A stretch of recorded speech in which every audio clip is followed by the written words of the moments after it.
నమస్కారం city news కి స్వాగతం. ఈనాటి ముఖ్యాంశాలు.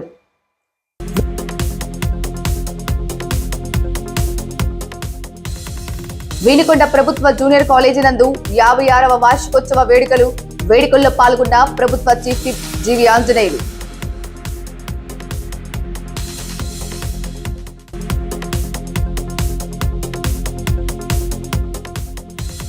శ్రీ వెంకటేశ్వర స్వామి ఆలయంలో రథసప్తమి వేడుకలు.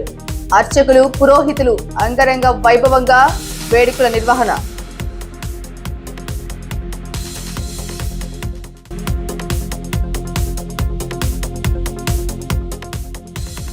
వీనికొండ నియోజకవర్గం దాట్లవారిపాలెం గ్రామంలో దారుణ ఘటన. వీధి కుక్కల దాడిలో గొర్రెల మృతి.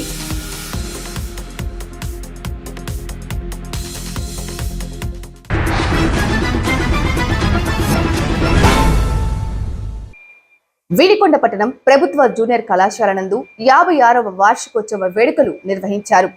ఈ కార్యక్రమంలో ముఖ్య అతిథిగా ప్రభుత్వ చీఫ్ విప్ ఎమ్మెల్యే జీవి ఆంజనేయులు పాల్గొన్నారు. ఆయన మాట్లాడుతూ ఎన్నో ఏళ్లుగా మరుగున పడిన విద్యారంగ సమస్యలకు మంత్రి లోకేష్ స్వల్ప వ్యవధిలోనే పరిష్కారాలు చూపిస్తున్నారని, వీనికొండ ప్రభుత్వ జూనియర్ కళాశాల విద్యార్థుల ఒక్క వాట్సాప్ మెసేజ్ చేస్తే రాష్ట్రం మొత్తం మధ్యాహ్న భోజనం పునఃప్రారంభించటం, ఫీజు బకాయిల చెల్లింపు, మౌలిక వసతుల కల్పన, బోధనా సిబ్బంది నియామకాలే అందుకు నిదర్శనమన్నారు. కార్యక్రమంలో నియోజకవర్గ పరిశీలకులు మానుకొండ శివప్రసాద్ తదితరులు పాల్గొన్నారు.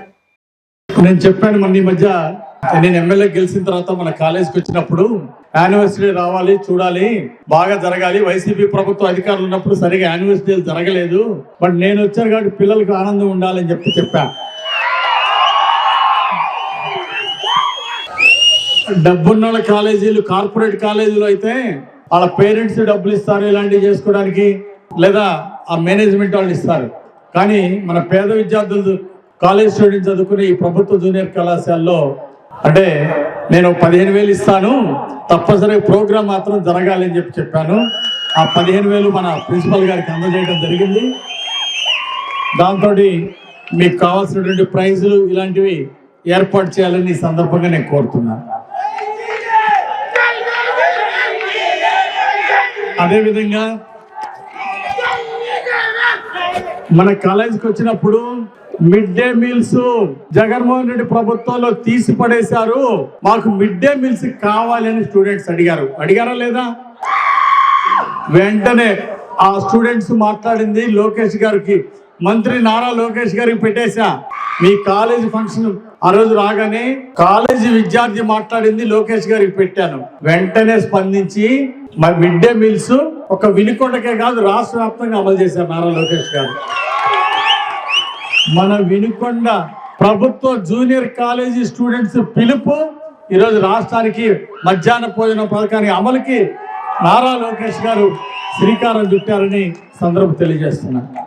గత అనేక సంవత్సరాలుగా విద్యార్థుల యొక్క సమస్యలు మరుగున పడి ఉన్నాయి. నారా లోకేష్ గారు 7 నెలలైంది మంత్రిగా వచ్చి విద్యార్థుల యొక్క భవిష్యత్ కోసం భారీ మార్పులు తీసుకొస్తున్నారు. మళ్ళీ రేపు మీకు డిగ్రీలు అవగానే, పీజీలు అవగానే మీకు ఉద్యోగ అవకాశాల కోసం ఇతర దేశాలు కూడా వెళ్లి లక్షల కోట్లు పెట్టుబడులు తీసుకొచ్చి పరిశ్రమలు పెట్టిస్తున్నటువంటి నారా లోకేష్ గారికి గట్టిగా చప్పట్లు కొట్టి అభినందనలు తెలియజేయాలని కోరుతున్నా.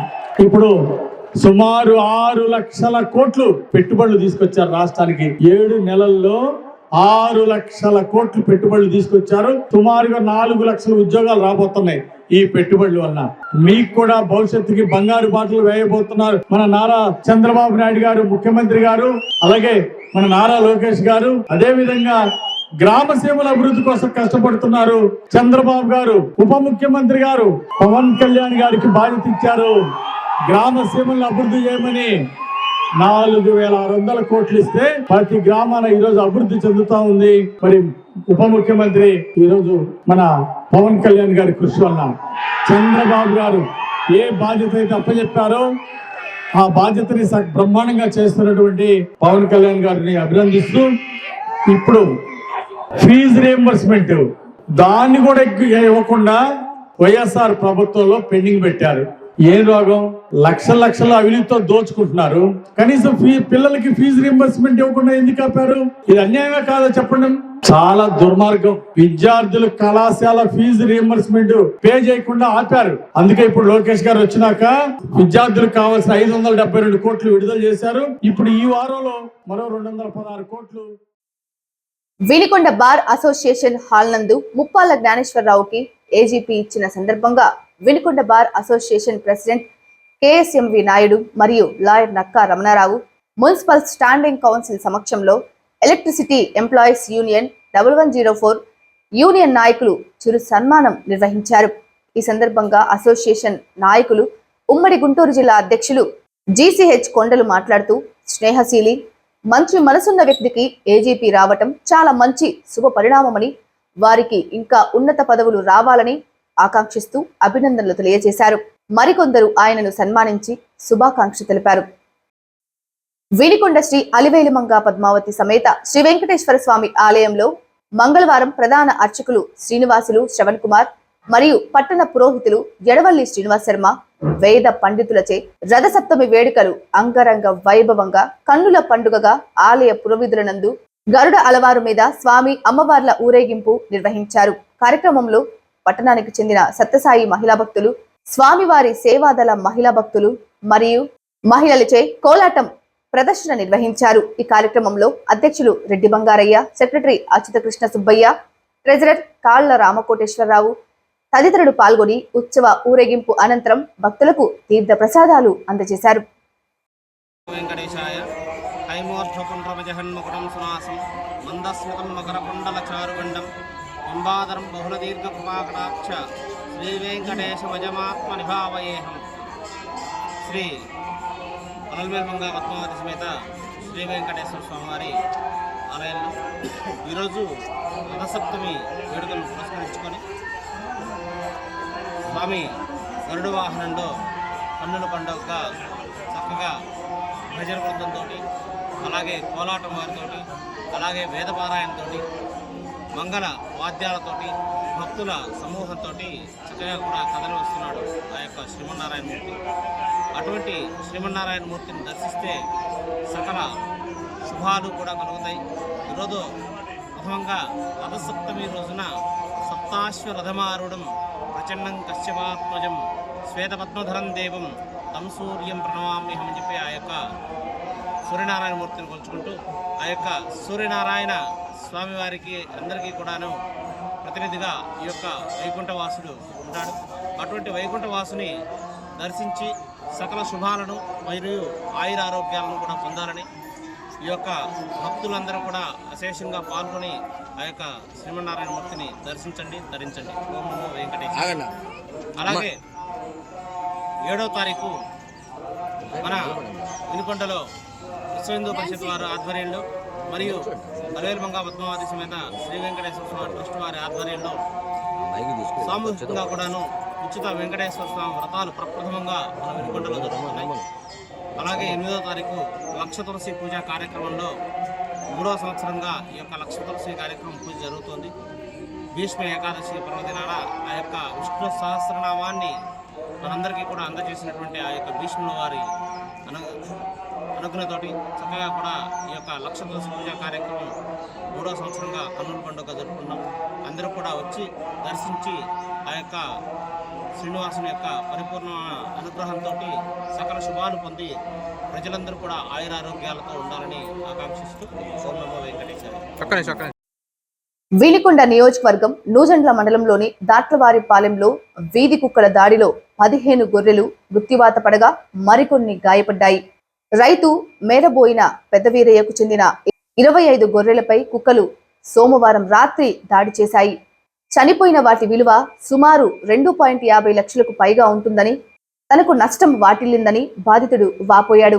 ఆర్థికంగా నష్టపోయిన తనను ప్రభుత్వమే ఆదుకోవాలని, కుక్కలను తమ ఊరి నుండి తరిమివేసేలా అధికారులు చర్యలు తీసుకోవాలని రైతులు వాపోయారు.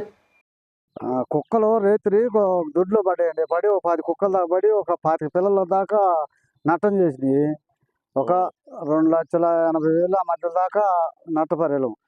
పాపం మా అబ్బాయి ఒక చిన్న వయసు ఇబ్బంది పడి ఏదో అటు ఇటు చేసి కొనుక్కుంటే బాకీ చేసి కొనుక్కుంటే అవన్నీ ఖరాబ్ అయిపోయినాయి స్వామి. ప్రభుత్వం ఆదుకోవాలని ప్రభుత్వం ఏదో ఆదుకోవాలి. అది మేము ఇదే ఆధారపడి కాసుకునేది. రేత్రి పూట పడి ఇట్లా చేసినవి అప్పు చేసుకుని మూడవైన పెద్ద మాది ఇదే జీవనాధారం. గొర్రెపిల్లలు కాసుకొని బతుకుతున్నాం, గొర్రెలు కాసుకొని. అర్ధరాత్రి 12 గంటల సమయంలో కుక్కలు వచ్చి గొర్రెపిల్లల్లో పడి 10 పిల్లల దాకా తినేసాయి. దానికి తగ్గ పరిహారం ప్రభుత్వం నుంచి వస్తుందని ఆశిస్తున్నాం. అప్పు చేసుకుని మూడవైన పెద్ద ఏ రకంగా దాడి జరిగింది? అది తడికలు దెబ్బలు ఎరగొట్టుకొని వచ్చాయి లోపలికి. అది అది కుక్కలు వచ్చి తినేసాయి. ఎంత నష్టం జరిగింది? 2,50,000. 2,50,000. వాళ్ళ గురవారెడ్డి నా పేరు. ఇట్లా గతంలో కూడా గొర్రెలు దొడ్లో పడి కొన్ని గొర్రెలు చంపేసినాయి. ఇవాళ పాపం ఈ అబ్బాయి వాటి మీదనే బతుకుతుండు. అవి అప్పు చేసుకొని సుమారు ఒక 30 పిల్లల కొనుక్కోండు, సుమారు 3 లక్షలు పెట్టి. ఈ రాత్రి 12 గంటల సమయంలో కుక్కలు సుమారు 7 కుక్కలు దొరబడి 25 పిల్లల దాకా కొరికేసినాయి. బాగా నష్టపోయింది అబ్బాయి. ఏదన్నా గవర్నమెంట్ ఆదుకోవాలని కోరుతున్నాం. కుక్కలను కూడా మరి గవర్నమెంట్ సాయంతో ఏదన్నా పట్టించి పంపించే మార్గం చూడాలా. లేకుంటే చాలా మనుషుల మీద కూడా ఎగబడుతున్నాయి, ఇట్లా ఇబ్బంది జరుగుతున్నాయి. ఆడవాళ్ళు కూడా పొలం పోవాలంటే భయపడుతున్నారు. అందరికీ నమస్కారం. నా పేరు డాక్టర్ డి వెంకట శివాజీ. నేను నూజెండ్ల మండల పశు వైద్య అధికారిగా పనిచేస్తున్నాను. గత రాత్రి 3/2/2025న మూడబోయిన పెద్ద వీరయ్య గ్రామస్తుడైనటువంటి మన తలార్లపల్లి రెడ్డిపాలెంలో కుక్కల దాడి జరిగి అతని యొక్క మొత్తం 30 పొట్టేలు పిల్లల్లో మనకి 15 శాల్తీలు అనేవి చనిపోవడం జరిగింది. మిగిలిన 10 యానిమల్స్కి బాగా తీవ్రంగా గాయాలైనవి. వాటికి మనం సత్వర వైద్యం మనం అందిస్తున్నాము. ఈ వీధి కుక్కల ఏదైతే ఈ కుక్కల దాడి జరిగినప్పుడు మనం ఖచ్చితంగా ఇన్సూరెన్స్ అనేది జీవాలకు చేయించుకోవడం వల్ల చాలా ఎట్లాంటి ఆర్థిక పరమైన నష్టం జరగకుండా ఉంటుంది. టోటల్గా మనకి దాదాపు 3 లక్షల వరకు ఆర్థిక నష్టం అతనికి జరిగినది. ఈ యొక్క ఆర్థిక నష్టం మనం తగ్గించుకోవాలనుకుంటే ఖచ్చితంగా మనం ఇన్సూరెన్స్ అనేది జీవాలకి చేయించుకుంటే ఎట్లాంటి ప్రమాదం జరిగినప్పుడు ఆర్థికంగా నిలదొక్కోవడానికి. గుండ్లకమ్మ వాగులో పడి మహిళ గల్లంతైన ఈ సంఘటన పల్నాడు జిల్లా నూజెండ్ల మండలంలో చోటు చేసుకుంది. పోలీసులు తెలిపిన వివరాల ప్రకారం మండలంలోని పాతనాగిరెడ్డిపల్లి గ్రామానికి చెందిన మరియమ్మ అనే మహిళ గేదెలు తోలుకొని గుండ్లకమ్మ వద్దకు వెళ్ళింది. గేదెలు గుండ్లకమ్మ దాటి అవతలి వైపు వెళ్లాయి. వాటి కోసం మహిళ గుండ్లకమ్మ వాగులోకి దిగి కొంచెం దూరం వెళ్లగా వాగు ఉధృతంగా రావటంతో మహిళ నీటిలో గల్లంతై మృత్యువాత పడింది. నూజెండ్ల మండలంలోని బీసీ కాలనీలో పట్టపగలే చోరీ జరిగింది. బాధితుల వివరాల ప్రకారం చామర్తి ఏడుకొండలకు చెందిన ఇంట్లో మధ్యాహ్నం ఎవరూ లేని సమయంలో చోరీ జరిగిందని తెలిపారు. ఇంటి తలుపులకు వేసి ఉన్న తాళం కోసి బీరువా పగలగొట్టి సుమారు 7 సవర్ల బంగారం, 50,000 రూపాయల నగదు చోరీ జరిగిందని బాధితులు వాపోయారు. చోరీపై ఐనవోలు ఎస్ఐ కృష్ణారావుకు స్థానికులు సమాచారం ఇవ్వగా ఘటనా స్థలాన్ని పరిశీలించారు. సిటీ న్యూస్ ఇంతటితో సమాప్తం. తిరిగి రేపటి సిటీ న్యూస్ లో మళ్ళీ కలుద్దాం. అంతవరకు సెలవు. నమస్కారం.